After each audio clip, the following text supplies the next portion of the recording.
I still say I don't care how you church it up. If you abduct somebody out of their wherever from wherever against their will, do jiggy stuff with them, try to erase their brain, return them, that's just wrong. And if it got us categorized as nothing more the same as an ant or whatever, that's just wrong too. To me, it's just all wrong. I don't care how you church it up. It's got a bad feeling about it. It does. I can tell you got worked up again, didn't you? Yeah, I did. I got worked. You know how I know how you got worked up? I heard the bang of the table like 3 or 4 times. You got excited there, didn't you? I got me fired up, guys. I just think it's so wrong that you can listen. If I did that to somebody, and I can just see it, I was in court. Why did you do it? Well, I did erase their brain. I had empathy for them. No, I erased their brain so I wouldn't get caught. It's just wrong. I'd be in jail forever. People would just, it just works me up when I hear this, because these people, and we hear them on here, Gary. You can hear it in their voices. My heart goes out to these people. I mean, they got post-traumatic stress from this. It's really wrong. That's how I can usually tell if somebody's lying or has a story to tell, the 5 minute of fame ones, because they don't have any stress behind it. The ones that people have stress behind when they're talking about it, you can tell that what they're saying is true, and that it really has damaged them emotionally, and they're going through a lot, because once you realize you've been abducted once or twice or 3 times or had an implant removed off of you, you're scared that who knows how many more times it's going to happen. And then you always have that one concern. What happens if they abduct me again and they don't return me this time? All that fear is in your mind. That's right. Maybe this is the time you don't come back. Maybe this is the time where they drain all the fluids out of you and drop you in a pit somewhere. Maybe this is the time that you're on their kitchen table for dinner and not to eat with them, to be served. Maybe this is the time that you're in slave labor for 30 years and they never return you. It's just that the anxiety of knowing and thinking about that at night. And the anxiety of knowing that you have no control, you can't control nothing, no ramifications about that event that you can control at all. Well, think about this, like that one person that was talking about, being abducted and seeing all the things that would happen, the Dave guy that saw how they got rid of the corpses of humans after they were not useful anymore, either as a slave or as an experiment or whatever. That they would, while they're alive, drain them from their bodily fluids, dehydrate them basically, and then burn them up, drop them in a tube, set them and burn them up to ashes, and got rid of them that way.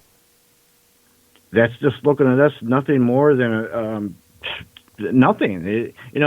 Think if we treated people, we have treated our own species like that, and it's not right. Not to mention somebody else coming from God knows where, doing whatever they want to us at will. And to think that that's not a threat, that any species can come here in our airspace and any airspace and do what they want when they want with these vehicles and fly around our military planes and do whatever they want, that is a threat. Just that alone. And anytime you can abduct people and do whatever you want, that has negative overtones all over it. Well, how are you going to fight that?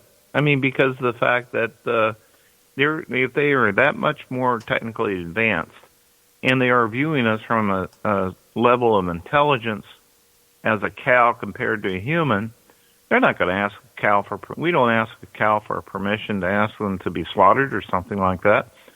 So I think it's the same difference. You're dealing with highly technical, advanced beings that don't see it in the same way we do, because we view it from a human standpoint. From their standpoint, it's completely different.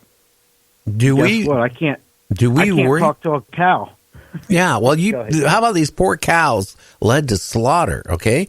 Do we care about what pain we're putting through them while they electrocute them or whatever they do with and they don't die instantly, or they slit their throats while they're still alive and let them bleed out, and then we go have, a hamburger, your hamburger consists of up to 5,000 different cows. So, I mean, it's scary. We don't care about our animals that we you know? So why would they care about us if whatever they're doing? We don't care about anything that's lower life form than us, do we? Nope. You're right. They don't care about us. That's my whole point. That's why when people are thinking, oh, it's okay, I just don't think it's okay, because I don't think they care one red cent about us, really, other than maybe some of us, they want to keep healthy long enough to do so we can serve them and then maybe slave or whatever it may be. But I just don't. I don't like it. I think it's wrong. It's got wrong overtones all over it. No matter how hard I try to church it up, it just doesn't come out right. Just remember this. There's, was it 25 million, whatever, cloaked UFOs circulating around Earth to protect us from other aliens. Oh, I feel safe now. Thanks. You should. You should sleep tight tonight. I don't buy that savior. I don't buy that savior idea either. That the aliens are going to come and save us. I mean, it just sounds almost too religious to me, because we're always expecting a savior to come and save the day. We as humans don't seem to stand our ground and demand that we're going to save ourselves. And you never hear them. You never hear us talk like that, you know. So that's just a personal opinion of mine. Well, you know, if there's any aliens right now circulating overhead, and they're listening to Night Dreams Talk Radio After Dark, they got 3 people they're probably not happy with right now. Think about that, guys. Come on the show. Probably not. Bring it on. I'm going to take. No, they're going to wait till you're sleeping tonight. Okay, that's right. I will say this much: if I can do it, one of them's going to go 99, and I'm bringing them home. I'm going to put them right out. If I'm able to, I'm not going to put up. I'm not going down without a fight. I'm like Calvin. I'm going to fight. By golly, I'm not going to be volunteer. You're going to abduct me. You're going to have to earn it. Yeah, but if you're snoring away, okay, or if you're on your Facebook, right, eating cashews or whatever you're eating, you think you're going to even notice them until they grab you and say, "Ah, we got you." I wouldn't even know it. A month later, I'll be like, "There's something wrong. I got an implant, or I got these memories. I'm having more anxiety." Then I'll realize, oh, something happened. That's where it usually happens. You usually don't even know it. You guys snore? I don't, but my wife does. Oh, yeah. Mine's hideous. So I'm thinking of that movie Mars Attacks, where the thing that saves the day is playing that music from whatever that music was. That country western song was killing them. Their brains were blowing up all over the place. So maybe it's something about snoring that causes their brains to blow up, and they can't come around people and abduct them. So I hope that's the case, because I snore so bad that nobody can be around me. I can't even be in the same room. I was even camping one time. I was told to go in the van, and even then they knocked on the van and says, "You're snoring too loud. We can hear you through the van." So I'm just saying something. I don't know. That is bad. But it is very bad. Yeah. Well, you know what? Believe me, I don't think it's the snoring. And if they want you, they're going to come and get you. You know, if you're the chosen one, you're going to get it. One day you're going to be out there looking for little people, or you're going to be looking for Bigfoot, and guess what? You're going to be sucked up in a little jar and put in a test tube. Oh, what a way to go. And then they're going to make a margarita out of your remains. With the worm at the bottom. Yeah, or whatever it was. I don't know. Whatever it was. Whatever it was. It looked like a petrified, gooey caterpillar. Maybe they were too cheap to use a worm. I have no idea.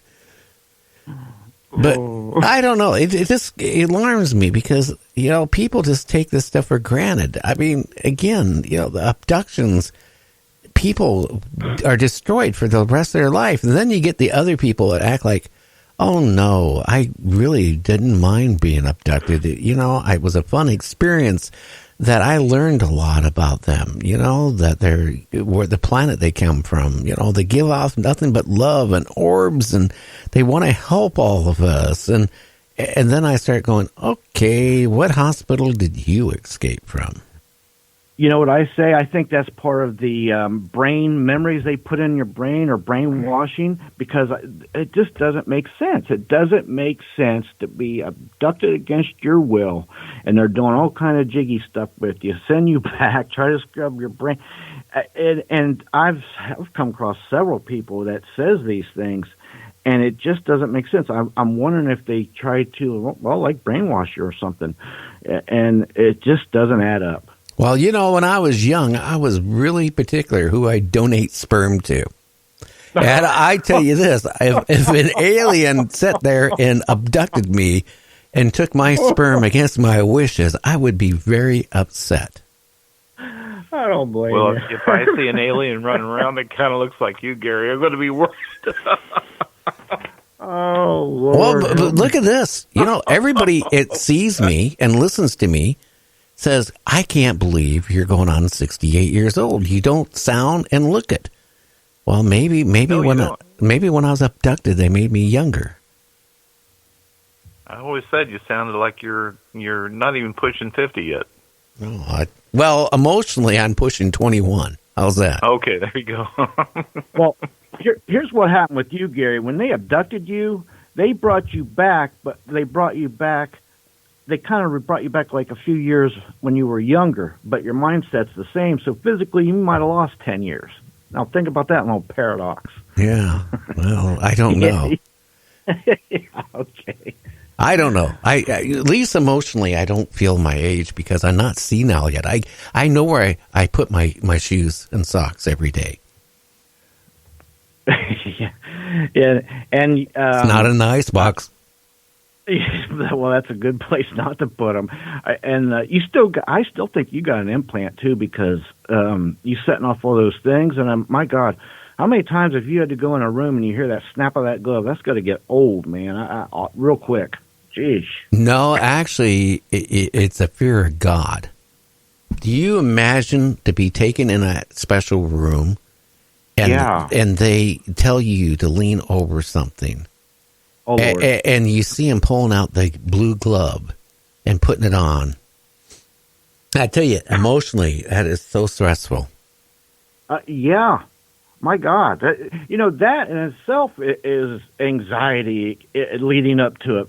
Imagine the abduction scenario along with that. And then you got to go through this, too, because of the implants they put in you. It's just wrong all the way around. It's just got negative everything. I'm not saying I have an implant with me. I don't know what that is. I don't know. No. I certainly didn't have it removed because when I asked the doctor, can you remove it? No. If I do, you'll be in a wheelchair. That's a good reason not to do it. But all I know is I don't know anybody else that can set off every dang alarm possible, both in courthouses or in the air. When you go fly an airplane, you get in the line, and they have you run through those security checks, and you set the alarm off. That's dead giveaway. Something is going on. Anyway, guess what? Our time is up again. It just goes by so fast. If you guys are listening to that other show out there, why are you doing it when you can be listening to an awesome show like Night Dreams Talk Radio After Dark? I mean, something is done right here, or all these truckers wouldn't be listening to the show. So we try to bring on the best guest on, be it Bigfoot or abduction cases or UFOs or who knows, the paranormal in general. We try to bring the great guests. We also have James Krischbaum out there, who's an expert medium and all this stuff. And then we got Sam Ritchie there, too. And Sam, you got just enough time to plug your podcast. Yes, it's greenwaternights.com with a Z, greenwaternights.com. Check it out. Talking about the paranormal, talking about Bigfoot, talking about some weird things like portals. It's worth listening. You mean it's worth a listen to? Now you're starting to talk like me. I cut my words up. I chopped them. I need another cup of milk. Yeah, what are you putting in with that milk? Well, James, you have a great one. Sam, you have a great weekend.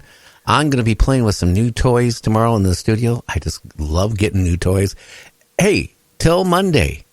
Everybody have a great one, and we'll talk to you later. Bye-bye. Of spirit, of sight and sound and mind. Your radio